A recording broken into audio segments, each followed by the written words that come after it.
ଆଜି ମୋର ମାଣବସା ଗୁରୁବାର ସୁଦଶା ବ୍ରତ।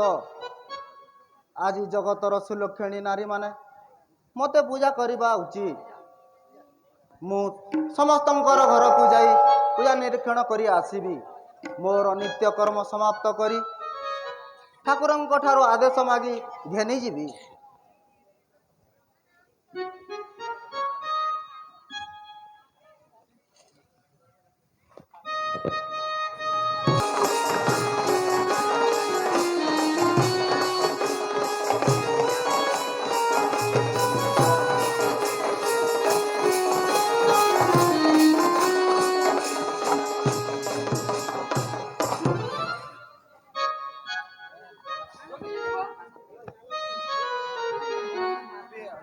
ପ୍ରିୟ, ଆଜି ତ ତୁମର ମୁଖମଣ୍ଡଳ ଚଞ୍ଚଳ ଜଣାପଡ଼ୁଛି।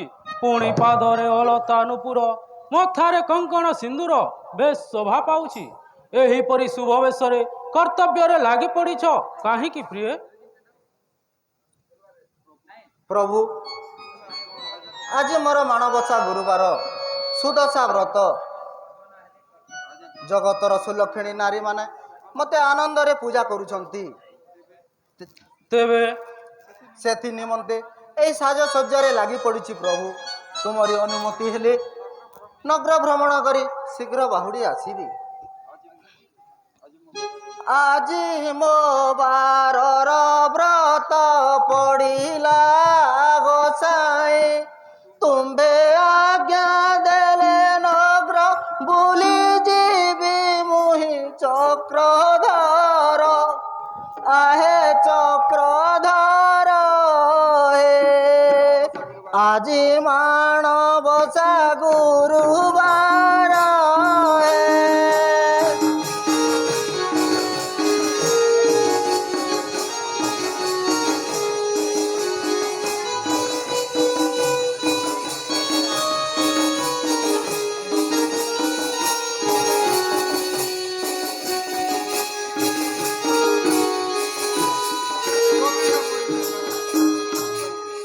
ଗୋବିନ୍ଦ ବଇଲେ ଲକ୍ଷ୍ମୀ ନଗ୍ରହୀ ବୁଲିବ, ଉଛୁର ନ କରି ତୁମ୍ଭେ ଝଟତି ଆସିବ ଦେଉଳକୁ ଗୋ। ଆମ୍ଭ ଅନ୍ନ ଭୋଜନ ବେଲାକୁ ଗୋ।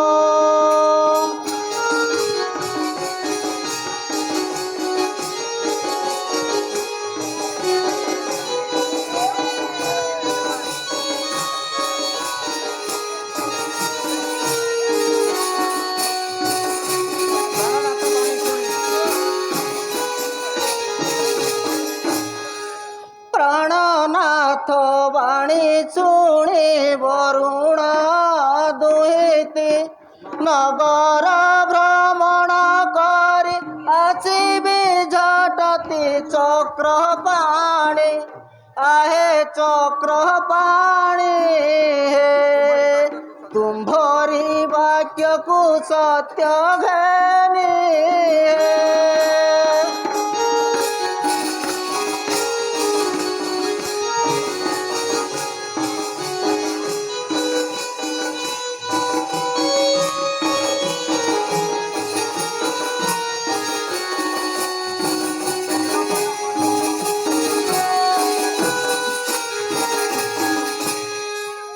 ବିଳମ୍ବନ କରି ଶୀଘ୍ର ମନ୍ଦିରେ ଆସିବ, ଦଶମୀ ପାଳନ ଅନ୍ନ ବେଗେ ରାନ୍ଧି ଦେବ କମଲିଣୀ ଗୋ। ଜ୍ୟେଷ୍ଠ ଭାଇଙ୍କର କଥା ଜାଣି ଗୋ।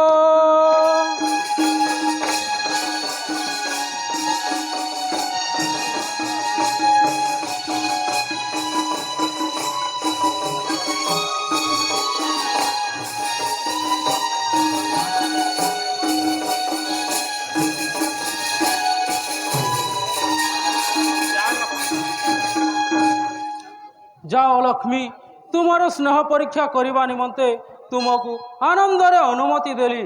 ଆକାଶରେ ଚନ୍ଦ୍ର ସୂର୍ଯ୍ୟ ଆତଜାତ ହେଉଥିବା ପର୍ଯ୍ୟନ୍ତ ତୁମର ବାକ୍ୟକୁ ଖଣ୍ଡନ କରିପାରିବି ନାହିଁ। କିନ୍ତୁ ମନେ ରଖ, ଅବିଳମ୍ବେ ଆସି ଦଶମୀ ପାଳନ ଅନ୍ନ ରନ୍ଧନ କରିବ। ହଁ ପ୍ରଭୁ, ତବ ଆଦେଶ ଶିରଧାର୍ଯ୍ୟ। ପ୍ରାଣନାଥ, ବିଳମ୍ବ ନ କରି ଶୀଘ୍ର ଫେରିବି ମନ୍ଦିରେ।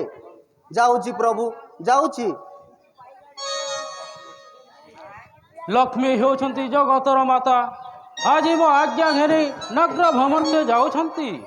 ଜ୍ୟେଷ୍ଠ ଭ୍ରାତ ଗଲେ କେଉଁ ପଥେ ଯାଏ ଦେଖିବି।